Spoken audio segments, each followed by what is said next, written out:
Excel में जब हम रिपोर्ट बनाते हैं और रिपोर्ट बनाते वक्त अगर सम का फॉर्मूला यूज करते हैं तो डेटा में मिस्टेक हो जाता है, क्योंकि अगर हम डेटा का फिल्टर करते हैं तो सब टोटल हिडन डेटा को भी जोड़ देता है, जिससे रिपोर्ट गलत हो जाता है। लेकिन अगर आप सब टोटल फॉर्मूला यूज करते हैं तो वो सिर्फ विजिबल डेटा का कैलकुलेशन ही निकाल करके देता है। नमस्कार दोस्तों, मैं हूँ अदिति शुक्ला और आपका स्वागत है आरसीपी टेक लर्निंग चैनल पर, जहां हम एक्सेल को स्टेप बाय स्टेप सीख रहे हैं। तो पिछले वीडियो में हमने सब टोटल क्या है और उसका यूज कैसे किया जाता है, कैसे फॉर्मूला लगाया जाता है, ये हमने अच्छे से देख लिया है। आज के वीडियो में हम सब टोटल के रियल लाइफ रिपोर्ट में यूज करना देखेंगे, यानी कि अलग अलग डेटा में अलग अलग क्राइटेरिया के हिसाब से आप कैसे सब टोटल का यूज कर सकते हैं, वही आज हम इस वीडियो में सीखने वाले हैं। तो चलिए बिना देरी किए एक्सेल सीखने की यात्रा की शुरुआत करते हैं। तो हमने यहाँ पर बहुत सारे अलग अलग सीट्स में रिपोर्ट डेटा बनाया हुआ है। सबसे पहले आते हैं सीरियल नंबर में।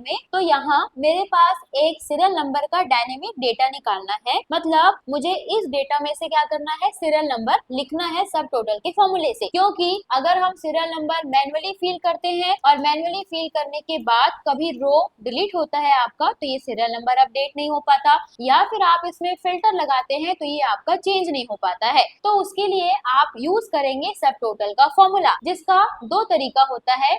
सबसे पहला, पूरा रेंज आप सेलेक्ट कर लीजिए, सेलेक्ट करना है तो, या नहीं करेंगे तब भी चलेगा। इक्वल करेंगे सब टोटल ब्रैकेट ओपन, फंक्शन अभी हम लोग को लेना है क्या, यहाँ से सीरियल नंबर का। तो सीरियल नंबर लेने के लिए यहाँ पे हम काउंटा फॉर्मूले का यूज करेंगे, जिसका कोड है 103। या तो आप सीधा 3 लिख सकते हैं या तो 103 लिख सकते हैं। तो मैंने यहाँ पर 103 लिखा, कॉमा करेंगे, कॉमा करने के बाद आरव शर्मा का नेम ले लेंगे। नेम लेने के बाद शिफ्ट के साथ में कॉलन प्रेस करेंगे तो ये रिपीट हो जाएगा। उसके बाद पहला वाला जो नाम से आया था B2, इसे F4 के बटन से उसका रेफरेंस को लॉक कर देंगे। लॉक करने के बाद आपका जो डेटा है वो चेंज होता रहेगा। अब जैसे ही फॉर्मूला को ड्रैग करेंगे तो आप देख सकते हैं सभी का सीरियल नंबर आ गया है। अब अगर मैंने यहाँ पर 5 और 6 के रो को डिलीट किया कंट्रोल माइनस करके, तब भी आपका सीरियल नंबर अपडेट यहाँ पे हो गया है। और आप इसे सेलेक्ट करेंगे, यहाँ से जाकर के फिल्टर अप्लाई करेंगे और फिल्टर लगाने के बाद जिसका जिसका डेटा आपको देखना है उसका सीरियल नंबर कंटिन्यू मोड में आपको अपडेट होता रहेगा। तो इस टाइप से आप यूज करेंगे फर्स्ट स्टेप में। अब दूसरा स्टेप इसका ये है कि जो भी आपका डेटा है, आप चाहते हैं कि इधर आप फॉर्मूला को ड्रैग करके रखेंगे और जैसे ही आप इधर लिखेंगे तब सीरियल नंबर उस तरफ अपडेट होना चाहिए, पहले से नहीं होना चाहिए। तो उसके लिए भी आप यूज कर सकते हैं सब टोटल का फॉर्मूला। आपको क्या करना होगा, सबसे पहले यहाँ पर इक्वल करेंगे, इक्वल करने के बाद इफ करके ब्रैकेट ओपन करेंगे। लॉजिक टेस्ट में आरव शर्मा का नेम देना है, इक्वल करेंगे, उसके बाद इन्वर्टेड कॉमा लेंगे, इन्वर्टेड कॉमा क्लोज करेंगे, उसके बाद कॉमा करेंगे, फिर इन्वर्टेड कॉमा लेंगे, इन्वर्टेड कॉमा क्लोज कर देंगे, फिर कॉमा करके यहाँ पर आपको लेना है सब टोटल। सब टोटल लेने के बाद काउंटा फॉर्मूला, ताकि जितने सेल में डेटा है बस उतने सेल का ही आंसर आपको मिले। तो यहाँ पे आप काउंटा में डबल क्लिक कर दीजिए तो भी आ जाएगा। फिर कॉमा करेंगे, कॉमा करने के बाद यहाँ पर आपको लेना है नेम, कॉलन दबाएंगे शिफ्ट के साथ में तो रिपीट हो जाएगा वही। फिर आपको लॉक करना है पहले वाले डेटा को, देन दो फॉर्मूला है तो दो फॉर्मूला से लॉक करेंगे और एंटर करेंगे। एंटर करते ही यहाँ पर आंसर आपको मिल गया। अब आप इसे ड्रैग करेंगे और देखिए मैंने इसे नीचे की ओर भी ड्रैग किया, बट अभी ब्लैंक है, कुछ आया नहीं है। जैसे ही मैं यहाँ पर नाम लिखूंगी वैसे ही सीरियल नंबर अब हमारा जो है वो अपडेट होता रहेगा। तो यहाँ पर देखिए मैंने नाम लिखा, नाम लिखते ही मेरा जो सीरियल नंबर है वो वहाँ से अपडेट हो रहा है। तो ऐसे करके सबसे पहले आप डायनेमिक सीरियल नंबर के लिए सब टोटल का यूज करेंगे, जिसमें या तो जब आप ड्रैग करेंगे तब सीरियल नंबर अपडेट होगा, या फिर आप ड्रैग करके रख देंगे और नेम वाले कॉलम में जैसे ही आप टाइप करते जाएंगे तो आपका सीरियल नंबर अपडेट होता रहेगा। इसमें कोई कंपलसरी नहीं है, सीरियल नंबर जहाँ लिखना है उसके जस्ट बाद नेम होना चाहिए। नेम किसी भी कॉलम में होगा तो जब तक वहाँ पर नेम लिखा रहेगा तो आंसर आपको मिलेगा। अगर कहीं पर देखिए हमने नेम नहीं लिखा है तो वहाँ पर सीरियल नंबर नहीं आ रहा है। और अगर हम कोई डेटा में से रो को डिलीट करते हैं तो सीरियल नंबर हमारा अपडेट कंटिन्यू मोड पे हो रहा है। तो ये सबसे पहला रिपोर्ट था सीरियल नंबर निकालने का। अब चलते हैं दूसरे रिपोर्ट में, जो होने वाला है हमारा सेल्स रिपोर्ट। तो यहाँ पर हमने सेल्स रिपोर्ट लिया है जिसमें एम्प्लॉय का नेम, उसके बाद सिटी, प्रोडक्ट और सेल्स अमाउंट दिया हुआ है। अब क्या करना है, सिटी से फाइंड करना है और सिटी में दिल्ली के सिटी को फाइंड करके टोटल सेल निकालना है। तो अगर मैं सम करूंगी तो एग्जैक्ट वैल्यू नहीं मिलेगा, तो क्या करेंगे, यहाँ पर सब टोटल का फॉर्मूला लगा देंगे। या तो आप टॉप में लगा सकते हैं या तो बॉटम में लगा सकते हैं। सपोज मुझे टॉप में लगाना है तो यहाँ पर एक सेल्स लेंगे, उसके बाद इक्वल करेंगे सब टोटल, ब्रैकेट ओपन। अब टोटल करने के लिए यहाँ पे हमको लेना है सम, तो सम का कोड नंबर है 9, तो यहाँ पे 9 लिखेंगे, कॉमा करेंगे। रेफरेंस में क्या करना है, हमें यहाँ से पूरा जो हमारा प्रोडक्ट है उसका डेटा देना है। आप हेडिंग से भी दे सकते हैं या फिर डायरेक्ट वैल्यू से दे सकते हैं। ब्रैकेट क्लोज करके एंटर करेंगे तो ग्रैंड टोटल आपको मिल गया। अब आप डेटा को सेलेक्ट करेंगे, फिल्टर में जाएंगे, उसके बाद जैसे ही सिटी में जाकर के दिल्ली का डेटा पे क्लिक करेंगे तो आप देख सकते हैं कि दिल्ली के टोटल वैल्यू का डेटा यहाँ पे आपको मिल गया है। तो ऐसे करके टोटल वैल्यू आप वहां से निकाल सकते हैं। आपको किसी दूसरे सिटी का देखना है तो दूसरे सिटी का आप देख सकते हैं, जैसे चेन्नई का देख सकते हैं तो चेन्नई का आपको मिल जाएगा। आप यहाँ से कोलकाता का देखेंगे तो कोलकाता का मिल जाएगा। आप प्रोडक्ट वाइज देखना चाहते हैं तो यहाँ से प्रोडक्ट में आएंगे, प्रोडक्ट में देखना है मॉनिटर का तो मॉनिटर का ग्रैंड टोटल भी आपको शो हो जाएगा। यानी कि आप एक बार फॉर्मूला लगाएंगे और मल्टीपल कॉलम का चेंजेस आप वहां पर निकाल सकते हैं। तो सबसे पहले सीरियल नंबर के लिए हमने काउंटा फॉर्मूला यूज किया जो विजिबल सेल्स का ही डेटा निकाल के देता है। दूसरे में हमने सम फॉर्मूले का यूज किया सब टोटल के अंदर अलग अलग कॉलम से फिल्टर करने पे ग्रैंड टोटल एग्जैक्ट उसका मिलना चाहिए उसके लिए। उसके बाद थर्ड स्टेप है हमारा अटेंडेंस रिपोर्ट। अब यहाँ पे आपके पास वैल्यू रहता है तब आप सम का,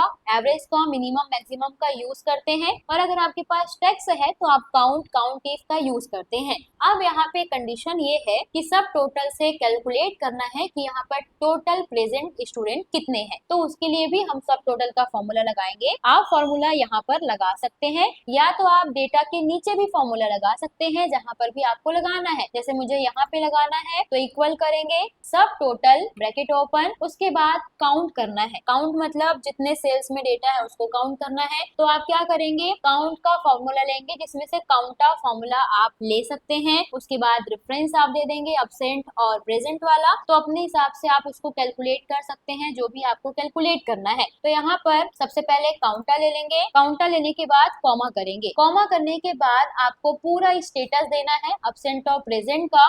उसके बाद ब्रैकेट क्लोज करेंगे और एंटर करेंगे तो टोटल यहाँ पर 30 प्रेजेंट अब्सेंट के हिसाब से डेटा आपको मिल रहा है। जैसे यहाँ पे अब्सेंट है, प्रेजेंट करेंगे तो प्रेजेंट करते ही आपको मिल जाएगा। तो यहाँ पर आपका जो डेटा, प्रेजेंट डेटा विजिबल हो रहा है वो डेटा आपको मिलेगा। अभी क्या करेंगे, पहले डेटा में जाएंगे, उसके बाद फिल्टर लगाएंगे, फिल्टर लगाने के बाद जैसे ही हम प्रेजेंट को क्लिक करेंगे तो प्रेजेंट का टोटल आपको मिल जाएगा कि अगर हमारे पास 30 बच्चे हैं तो 30 बच्चों में से 17 बच्चे प्रेजेंट थे। और अगर अब्सेंट का देखना है तो अब्सेंट में जाएंगे, ओके करेंगे तो अब्सेंट में टोटल 13 बच्चे हमारे पास अब्सेंट थे। तो ये आपको वन क्लिक में ये भी देखने को मिल गया। तो अटेंडेंस रिपोर्ट के लिए आप यूज कर सकते हैं। यहाँ पर अभी प्रेजेंट अब्सेंट लिखा हुआ है, अगर आप प्रॉपर अलग अलग डेट के हिसाब से डाले हुए हैं अब्सेंट प्रेजेंट, तब भी आप इसी फॉर्मूले से यूज करके अलग अलग फिल्टर लगा करके उसे देख सकते हैं। तो इस टाइप से आपको यूज करना है। उसके बाद फोर्थ डेटा जो है स्टॉक रिपोर्ट का। स्टॉक रिपोर्ट में हमें क्या करना है, जो भी कंप्यूटर का एक्सेसरीज है उसको देखना चाहते हैं तो उसके लिए हमारे पास अलग अलग कैटेगरी है, उसके बाद अवेलेबल स्टॉक्स है।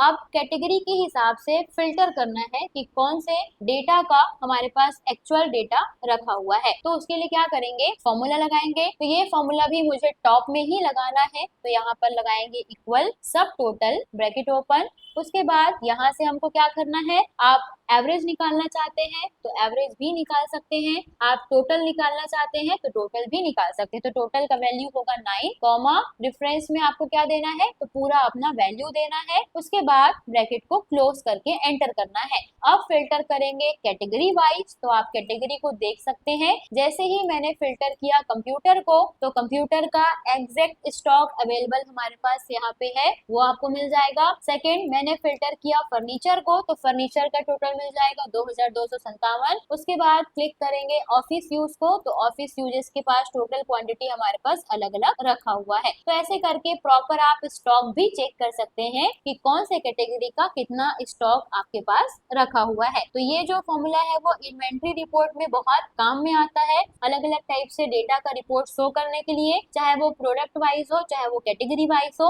अगर आपसे कोई पूछ रहा है कि हमारे पास टोटल स्टॉक किसका कितना बचा हुआ है, तो आप 1 क्लिक में उन्हें शो कर सकते हैं। उसके बाद यहाँ एक मार्कशीट हमारे पास रखा हुआ है जिसमें कॉलम है नेम, सब्जेक्ट, मार्क्स, ऐसे करके कुछ कॉलम है। अब मुझे किसी एक सब्जेक्ट का एवरेज निकालना है। एवरेज यानी कि जैसे मान लेते हैं इंग्लिश का टोटल एवरेज कितना गया है सभी बच्चों का, हिंदी का कितना गया है वो निकालना है। तो उसके लिए भी एवरेज का फॉर्मूला यूज करेंगे, इक्वल करेंगे सब टोटल, ब्रैकेट ओपन, उसके बाद एवरेज का कोड है 1, कॉमा करेंगे, डिफरेंस में पूरा एवरेज वैल्यू यानी कि मार्क्स वैल्यू को देना है, देन ब्रैकेट क्लोज करके एंटर करेंगे। अब यहाँ पे फिल्टर लगाएंगे, सेम जैसा अभी तक हम लगाते आ रहे हैं फिल्टर। सब्जेक्ट में जाएंगे और मुझे देखना है इंग्लिश का, तो इंग्लिश का एवरेज मार्क्स दिया हुआ है सभी का 63.75। उसके बाद अगर देखना है हिंदी का, तो हिंदी का टोटल आपको मिल जाएगा 88.25। उसके बाद आप यहीं पर देखना चाहते हैं मैथ्स का, तो मैथ्स का टोटल एवरेज आपको निकल के मिल जाएगा।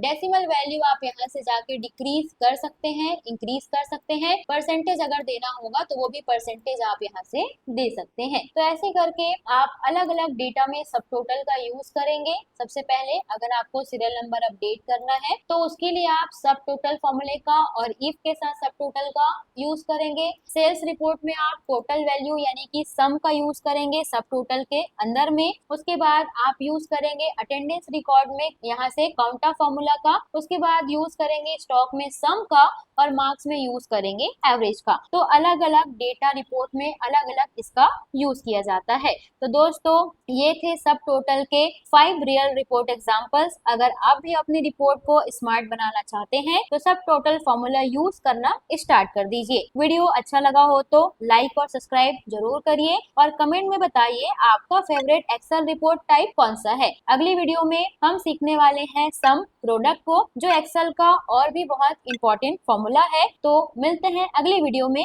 तब तक के लिए हैप्पी लर्निंग।